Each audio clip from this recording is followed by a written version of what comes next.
اور رحمت اللہ بھائی خیریت سے ہیں؟ جی الحمدللہ خیریت سے۔ آپ کہاں تعلیم حاصل کر رہے ہیں؟ میں ادارہ علوم اسلامیہ مولانا آزاد تعلیم مرکز میں تعلیم حاصل کر رہا ہوں۔ میں آپ سے قرآن سے متعلق کچھ سوالات کرنا چاہتا ہوں، کیا آپ اس کا جواب قرآن ہی سے دیں گے؟ جی انشاءاللہ۔ انسان کی زندگی کا مقصد کیا ہے؟ انسان کی زندگی کا مقصد اللہ تعالیٰ کی عبادت کرنا ہے۔ قرآن کریم سے دلیل دو۔ اعوذ باللہ من الشیطان الرجیم، بسم اللہ الرحمن الرحیم، وما خلقت الجن والانس الا لیعبدون۔ عبادت کا کیا مقصد ہے؟ تاکہ لوگ عذاب سے بچ جائیں۔ قرآن کریم سے دلیل دو۔ یا ایھا الناس اعبدوا ربکم الذی خلقکم والذین من قبلکم لعلکم تتقون۔ انسان کی کامیاب زندگی کا تصور کیا ہے؟ وہ لوگ جو جہنم کے عذاب سے بچا لیے گئے اور جنت میں داخل کر دیے گئے وہ کامیاب ہیں۔ قرآن کریم سے دلیل دو۔ فَمَن زُحْزِحَ عَنِ النَّارِ وَأُدْخِلَ الْجَنَّةَ فَقَدْ فَازَ۔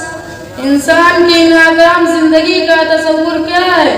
ناکام ہیں وہ لوگ جن کی جد و جہد دنیاوی زندگی کے کاموں میں گزری اور وہ یہ سمجھتے رہے کہ ہم اچھا کر رہے ہیں۔ قرآن کریم سے دلیل دو۔ الَّذِينَ ضَلَّ سَعْيُهُمْ فِي الْحَيَاةِ الدُّنْيَا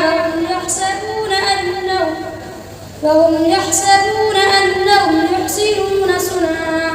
اس وقت اللہ رب العزت کے نزدیک کون سا دین قابل قبول ہے؟ اسلام۔ قرآن کریم سے دلیل دو۔ إِنَّ الدِّينَ عِندَ اللَّهِ الْإِسْلَامُ۔ اگر اسلام کے علاوہ کوئی دین کو اپنائے تو اس کا کیا حکم ہے؟ بالکل بھی قابل قبول نہیں ہوگا۔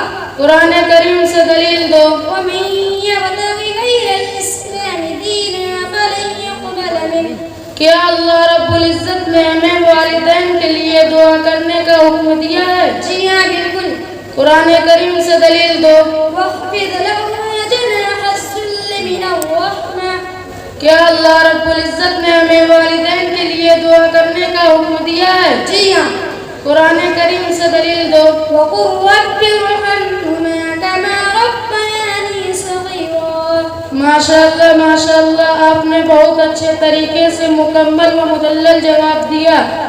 انشاءاللہ اگلے سال میں بھی آپ ہی کے مدرسے میں اپنا داخلہ کراؤں گا اور وہیں تعلیم حاصل کروں گا۔ السلام علیکم ورحمۃ اللہ وبرکاتہ۔ وعلیکم السلام ورحمۃ اللہ وبرکاتہ۔